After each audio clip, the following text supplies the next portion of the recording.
Você conhece o sorriso, conhece o carisma, conhece o quem quer dinheiro, mas o que você realmente sabe sobre o homem por trás do mito? Silvio Santos, de camelô a bilionário da TV. Uma jornada que parece mágica, mas que foi construída com uma mente estratégica, implacável, decisões ousadas e uma resiliência que poucos possuem. Nesse vídeo, vamos desvendar os pilares essenciais que transformaram o Sênior Abravanel no gigante que ele é, as táticas, as mentalidades e os momentos decisivos que o levaram ao topo. Preparem-se para ver o Silvio Santos como você nunca viu. Se você busca insights reais sobre empreendedorismo, sobre como construir um império do zero, esse é o lugar certo. Inscreva-se no canal agora e ative o sininho para não perder nenhuma análise profunda sobre o maior nome do mundo dos negócios. Sua jornada empreendedora agradece.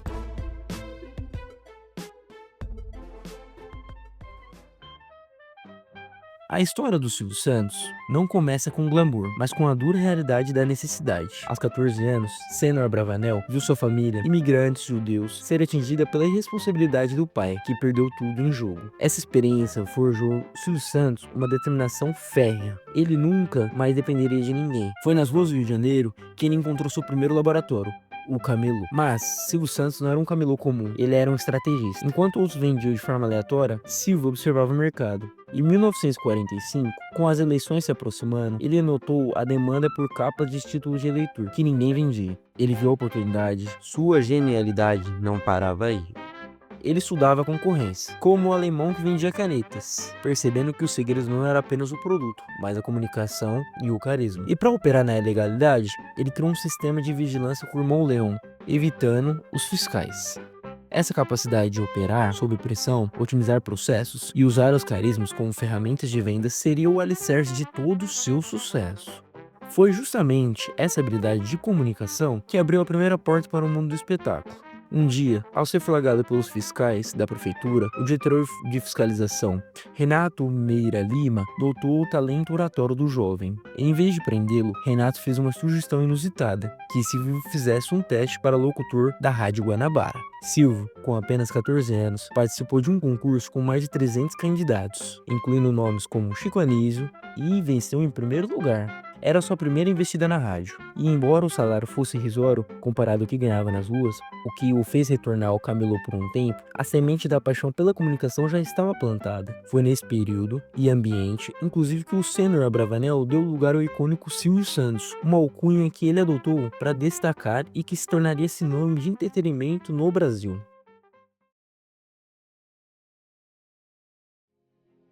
Após servir no exército, Silvio retornou ao rádio, trabalhando na Rádio Tupi, em seguida na Rádio Continental em Niterói. Diariamente, para chegar ao trabalho e voltar para casa no Rio, ele pegava a monótona travessia de barco. Foi nesse trajeto, onde a maioria via apenas tédio e silêncio, que Silvio Santos, com sua visão aguçada, encontrou uma oportunidade inexplorada. Ele percebeu um vácuo de entretenimento. As pessoas estavam entediadas. Sua ideia, transformar a barca em um palco flutuante. Com uma coragem que poucos teriam, Silvio tomou uma decisão ousada. Pediu demissão da Rádio Continental. Ele apostou tudo no seu projeto, deixando o emprego estável para investir uma ideia que só ele via potencial. Com a rescisão do emprego, ele investiu em alto-falantes de forma inovadora, trocou publicidade por equipamentos com uma loja de eletrodoméstico, contratou locutores e começou a animar as viagens. Mas não parou por aí. Ele percebeu que a música e a dança geravam sede. E quem estava ali para saciar? Ele mesmo. Silvio fechou uma parceria com a Antártica para vender bebidas e, para impulsionar as vendas, criou um bingo, o embrião dos seus futuros programas de auditório. Essa fase da barca é um case de estudo, identificação de necessidade, criação de valor, verticalização, como entretenimento mais vendas, parcerias estratégicas e otimização da experiência do cliente. Ele não vendia apenas produtos, vendia alegria e diversão. Quando a barca quebrou e ele se viu endividado, essa crise o impulsionou para São Paulo, o palco da sua maior ascensão. Mas espere, porque o que Silvio fez a seguir, transformando uma empresa falida em um império bilionário, é uma lição de gestão e implacabilidade que você precisa ver. E acredite, o bastidor dessa ascensão são mais intrigantes do que qualquer novela. Continue comigo, porque a próxima virada dessa história é inacreditável.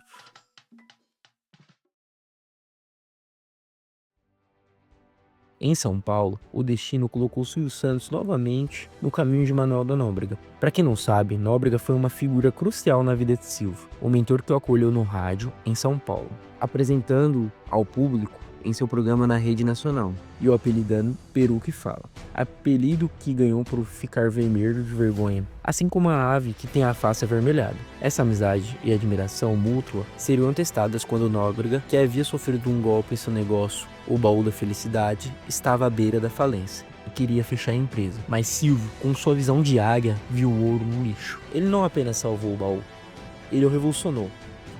Primeiro, a embalagem de um caixão para algo atrativo. Depois, a experiência do cliente, como catálogos para a escolha de brinquedos. E, crucialmente, a gestão implacável que fez ele demitir vendedores desonestos que prejudicavam a imagem da empresa. Essa foi a prova de sua acidez empresarial.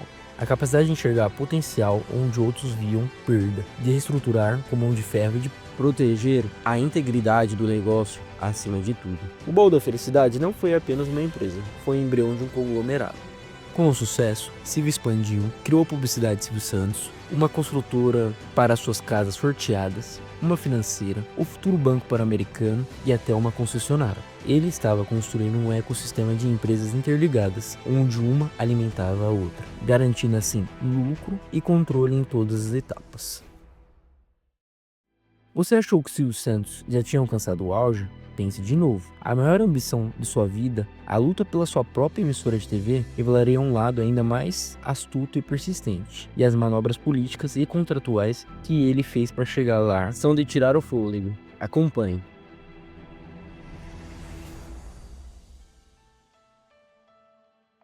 Silvio Santos, com sua visão de mercado, rapidamente percebeu o potencial de televisão. Sua estreia na telinha foi em 1960 com o programa Vamos Brincar de Forca na TV Paulista. O sucesso foi tanto que em 1963 lançou o programa Silvio Santos, que rapidamente se tornou um fenômeno. Quando a TV Paulista foi adquirida pela Rede Globo em 1966, o programa de Silvio Santos continuou na grade, consolidando sua popularidade em nível nacional. No entanto, apesar de sua gigante audiência, Silvio percebeu uma vulnerabilidade crucial. Ele não era o dono da emissora, era um inquilino de horários sujeito a decisões da cúpula da Globo, que, com o tempo, passou a querer moldar o seu estilo popularesco.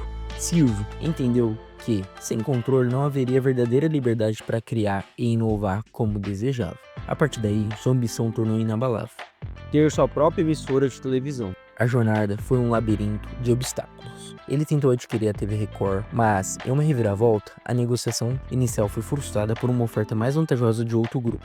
Para complicar, a Rede Globo, ciente do poder e da influência de Silvio Santos, incluiu uma cláusula em um contrato que o impedia de ser proprietário de qualquer emissora durante a vigência do contrato. Mas Silvio não era de desistir. Com sua persistência e faro para os negócios, ele encontrou uma forma de contornar a situação. Em 1972, adquiriu secretamente 50% das ações da TV Record, dando um passo decisivo em direção ao seu sonho de controle total sobre seu próprio palco. E, incansavelmente, lutou pela concessão do Canal 11 no Rio de Janeiro. Sua persistência era lendária. Ele apresentou um plano de negócio tão sólido ao governo militar que prometia uma TV autossustentável sem depender de verbas externas. Em 1975, ele conseguiu a concessão da TVS, mas a ambição não parou. Em 1981, após a falência da TV Tupi, Silvio lutou e conquistou a concessão de uma rede nacional de 4 canais, que se tornaria o Sistema Brasileiro de Televisão, o SBT. Essa fase demonstra a persistência inabalável de Silvio, sua capacidade de navegar na política, de contornar obstáculos legais e de transformar cada não em um como fazer acontecer. Ele não apenas queria uma TV, ele queria uma TV com sua cara, popular, que falasse diretamente com o povo brasileiro, e ele realmente conseguiu. Mas o caminho para o topo é traiçoeiro. As maiores vitórias de Silvio Santos foram seguidas por suas maiores crises. E a forma como se lidou com elas, especialmente com o escândalo do Banco Pan-Americano, revela o verdadeiro preço de construir um império. Prepare-se para a parte mais sombria dessa história.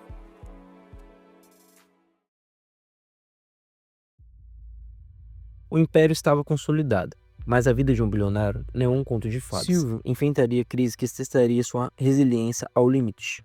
A primeira grande prova veio com o Plano Collor, em 1990. O confisco das poupanças paralisou o país e ameaçou o fluxo de caixa do Baú da Felicidade. Em 48 horas, Silvio precisava de uma solução, e ele a encontrou na Telecena. Controversa, sim, acusada de explorar a esperança dos mais pobres também, mas a Telecena foi uma jogada de mestre em gestão de crise. Ele drenou o dinheiro do mercado e salvou o grupo da falência. Silvio usou sua imagem de paizão para vender um produto que para muitos era uma aposta desesperada. Mas a maior e mais sombria crise viveria em 2010, o escândalo do Banco Pan-Americano. O banco de Silvio, que ele havia construído com tanto esmero, estava envolvido em uma fraude bilionária de 4 bilhões de reais.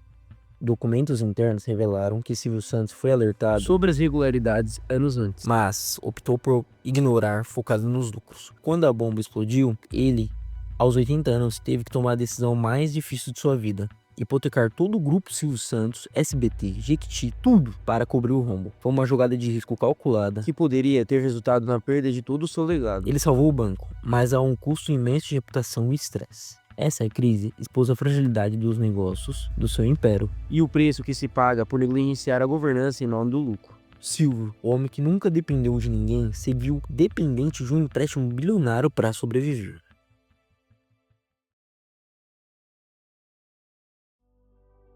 Silvio Santos é a prova de que o sucesso não é linear. É uma montanha-russa de ascensões meteóricas e quedas assustadoras. Mas sua história nos ensina lições cruciais para qualquer empreendedor. Visão de empreendedor: enxergar valor onde ninguém mais vê, seja em capas de leitor ou em viagens de barca. Resiliência inabalável: transformar cada crise em uma nova oportunidade, levantando sempre, não importa o tamanho da queda. Gestão implacável: tomar decisões difíceis, estruturar sem hesitação e proteger o negócio com unhas e dentes. Controle e verticalização: buscar o controle dos meios e criar ecossistemas que se autoalimentam. Carisma e conexão: usar a comunicação e a autenticidade como ferramentas poderosas de vendas e construção de marca. Silvio Santos não é apenas um bilionário da TV.